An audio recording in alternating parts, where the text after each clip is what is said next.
आज Nepal communist party UML सङ्घीय संसदीय दलको बैठक बानेश्वर स्थित लोकसेव हलमा सम्पन्न भयो।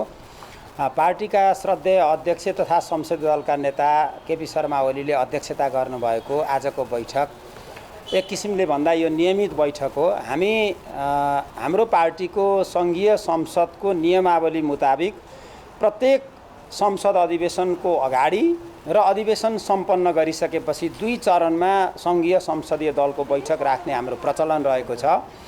सुरुको बैठकमा हामी चालु संसद अधिवेशनमा नेकपा एमाले कसरी प्रस्तुत हुन्छ भन्ने सन्दर्भमा आफ्ना विधायकहरूलाई निर्देशित गर्ने गर्छौं भने बैठकको अन्त्यमा समापनपछि बस्ने सङ्घीय संसदीय दलको बैठकमा हामी सामान्यतया त्यो अधिवेशनको समीक्षा गर्नुका साथै त्यसपछि पार्टी काममा जानुपर्ने सङ्घीय सांसदहरूलाई निर्देशन गर्ने हाम्रो आम प्रचलन रहेको छ।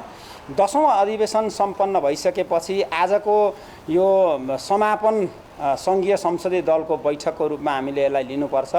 यो बैठकमा हाम्रो पार्टीका अध्यक्षले केही महत्त्वपूर्ण निर्देशनहरू आज गर्नुभएको छ र सँगसँगै चाहिँ अब सन्निकट रहेको स्थानीय तहको निर्वाचनका बारेमा नेकपा एमाले अब कसरी प्रस्तुत हुनुपर्छ र एमालेका सांसदहरूले कसरी आफ्नो निर्वाचन क्षेत्र आफ्नो जिल्लामा कसरी आफ्नो पार्टीलाई विजयश्री दिलाउनका लागि लाग्नुपर्छ भन्ने सन्दर्भमा उहाँले केही महत्त्वपूर्ण निर्देशनहरू गर्नुभएको छ। अर्थात् 10औं अधिवेशनको चैत 1 गते राति 12 बजेबाट अन्त्य गरियो। मङ्सिर 28 गतेबाट प्रारम्भ भएको त्यो बैठक जम्मा तोक्नलाई 19 दिन तोक्नुभयो, 19 पटक तोक्नुभयो सभामुखज्यूले, तर बैठक जम्मी 11 दिन मात्रै बस्यो। 11 दिन बसेको बैठक पनि खास भन्ने हो भने सत्तारूढ गठबन्धनले आफ्ना केही मकसदहरू पूरा गर्ने काम मात्रै गर्यो। जनताका कुनै पनि समस्याहरू बारेमा यो अधिवेशनमा कुनै छलफल गर्ने प्रयास अहिलेको सत्तारूढ गठबन्धनले र सभामुखज्यूले गर्नु भएन। यद्यपि उहाँहरू नेकपा एमालेलाई यो संसद अधिवेशनको नकारात्मक कुराको उहाँहरू टिप्पणी गर्ने दोष दिने गर्नुहुन्छ। नेकपा एमाले आफूमाथि भएको विभेद र अन्यायका विरुद्ध लामो समयदेखि चाहिँ हामी संसदमा विरोध जारी राखेका छौँ। विरोध मात्रै होइन, हामीले वेल घेराउ गरिरहेका छौँ। संसदीय प्रणालीमा वेल घेराउ र नाराबाजीका बीचमा कहीँ पनि दुनियाँमा संसद चलाइँदैन। तर अहिलेको सत्तारूढ गठबन्धन र अहिलेको सभामुखज्यूले जोर जबरजस्ती प्रमुख प्रतिपक्षी दललाई पुरै व्यवस्था गरेर संसद चलाउने धृष्टता गरियो र त्यसबीचमा उहाँहरूले एमसीसी पास गर्नुभयो। त्यो एमसीसी जसलाई 2017मा उहाँहरू स्वयंले अमेरिकामा सम्झौता गर्नुभएको थियो, त्यसको कहिल्यै उहाँहरूले चाहिँ जिम्मेवारी पनि लिनु भएन, सधैँ बेवारिसै छोड्नुभयो। अन्ततः उहाँहरूले आफैले राष्ट्रघाती भनेको, आफै सत्तामा बसेर आफैले पुलिसलाई आदेश दिएर आफ्नै कार्यकर्ताहरूलाई बानेश्वरमा टाउको फुटाउने काम पनि उहाँहरूले गर्नुभयो र अन्ततः उहाँहरूले चाहिँ त्यसमा ल्याप्चे लगाउनु भयो।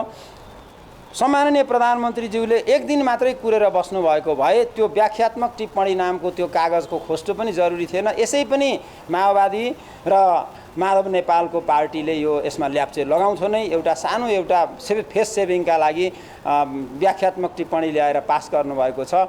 नेकपा एमाले त्यसबीचमा अवरोधमा थियो। त्यो अवरोधका बेला हामी संसदीय काम कारबाहीमा भाग लिएका थिएनौँ। त्यसो भएको हुनाले हामीले त्यसमा सामेल हुने प्रश्नै रहेन।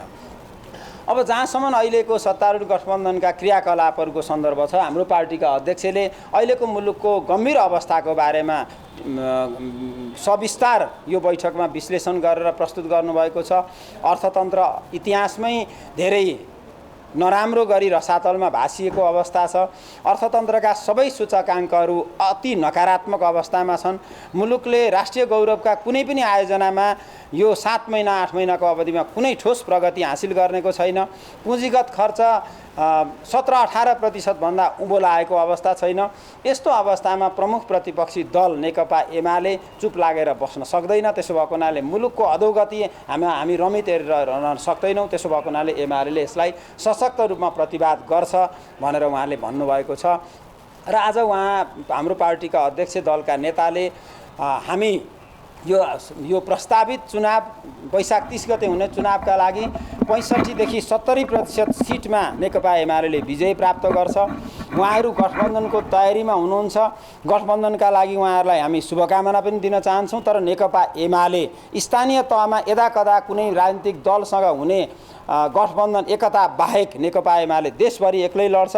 6743वटा वडा 753वटा पालिकाहरूमा नेकपा एमाले एक्लै चुनाव लडेर 65 देखि 70% सिटमा विजय प्राप्त गर्ने एउटा पूर्व अनुमान हाम्रो पार्टीका अध्यक्षले आजको बैठकमा राख्नुभएको छ। र त्यसका लागि सांसदहरूले आफ्नो सारा चाहिँ हैसियत खोजेर, आसन ग्रहण खोजेर, नेता जस्तो भएर होइन, एउटा कार्यकर्ता जस्तो भएर जनतासँग नङमासु जस्तो सम्बन्ध कायम गरेर योग्यतम उम्मेदवारहरूलाई खडा गरेर सकेसम्म सर्वसम्मतिका साथ उम्मेदवार छानेर हामीले यो चुनावमा विजय प्राप्त गर्नुपर्छ र त्यो अभियानमा सरिक हुन उहाँले निर्देशन गर्नुभएको छ। र आजको बैठकका यिनै महत्त्वपूर्ण निर्देशनहरू, महत्त्वपूर्ण निर्णयहरू पत्रकार साथीहरूका बीचमा म सुनाउन चाहन्छु।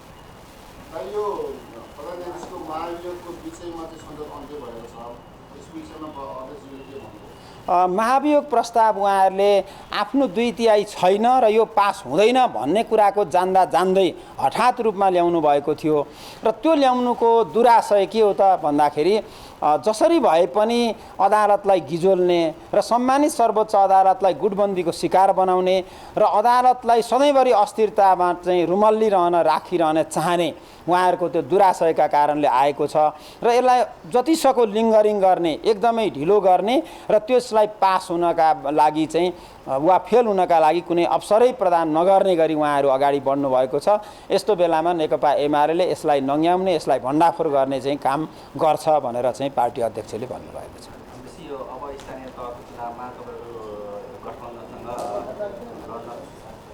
नेकपा एमाले त संसदीय चुनावको पुसमा घोषणा गर्दाखेरि एमालेसँग पार्टी थिएन, चुनाव चिन्ह थिएन, हामीसँग चाहिँ कुनै पनि पूर्वाधारहरू थिएन, सङ्गठनहरू दुर्व अवस्थामा थिए, लामो समयदेखि ठहराव र गतिहीनताबाट हाम्रो पार्टी गुज्रिरहेको थियो। त्यस्तो बेलामा त हामी चुनावका लागि तयार थियौँ भने अहिले त नेकपा एमाले सबै जनसङ्गठनहरू निर्माण गरिसकेको छ। सबै ठाउँमा नेकपा एमाले एकै दिन 753वटा पालिका 6743वटा वडामा अधिवेशन सम्पन्न गर्यो, 77वटा जिल्लामा अधिवेशन सम्पन्न गर्यो। सांगठनिक रूपमा, वैचारिक रूपमा सबै हिसाबले नेकपा एमाले चाहिँ अहिले त चुस्त छ। हामीलाई चुनावमा जानका लागि मात्रै 2टा काम गर्न बाँकी छ। एउटा, हामीले चुनावी घोषणापत्र जारी गर्न बाँकी छ, त्यो शीघ्रातिशीघ्र सम्पन्न हुन्छ। र अर्को, हामीले उम्मेदवार छान्न मात्रै बाँकी छ। हाम्रा उम्मेदवारहरू सम्बन्धित तहका कमिटीहरूले सर्वसम्मतिले छान्छन्, सर्वसम्मति नहुँदा मात्रै माथिल्लो कमिटीमा जान्छ। त्यसो भएको हुनाले हामी त अहिले चुनावका लागि पूर्ण रूपमा तयार छौँ। त्यसकारणले गर्दा यो विचार नमिल्नेहरूको, कुनै धर्म सिद्धान्त केही नमिल्नेहरूको जुन एउटा गठबन्धन छ, त्यो गठबन्धन खालि एमालेको प्रभावदेखि आत्तिएर त्रसित भएर निर्माण गरिएको गठबन्धन हो। त्यो गठबन्धनले नेकपा एमालेसँग चुनावी प्रतिस्पर्धा गर्न सक्दैन। हुन त सम्माननीय प्रधानमन्त्रीज्यू आफैले वीरगञ्जमा पुगेर एमालेको यति बलियो जनशक्ति, जनआधार छ, यस्तो बेलामा एमालेसँग हामी एक्लै चुनाव लडेर जित्दैनौँ, त्यसकारण हामीलाई गठबन्धन आवश्यक छ भनेर उहाँले आफ्नै मुखारबिन्दुबाट बोलिसक्नु भएको छ। यसबाट जनताले के बुझेका छन् भने नेकपा एमाले एउटा मुलुकको सबभन्दा बलियो र जनाधार भएको पार्टी रहेछ। त्यो एमाले भनेको होइन, एमाले बाहेककाले भन्दै हुनुहुन्छ। त्यो पनि विपक्षी दललाई टिप्पणी गरेर सम्माननीय प्रधानमन्त्री र सत्तारूढ गठबन्धनको मुख्य पार्टीको सभापतिले भन्नुभएको छ भनेपछि त यसै पनि प्रमाणित भएकै कुरा हो। नेकपा एमाले यो गठबन्धनका विरुद्ध सशक्त रूपमा, बलियो रूपमा आफ्नो 5 वर्ष भिजनसहित र योग्यतम उम्मेदवारसहित यो चुनावमा लाग्छ। हस्, धन्यवाद।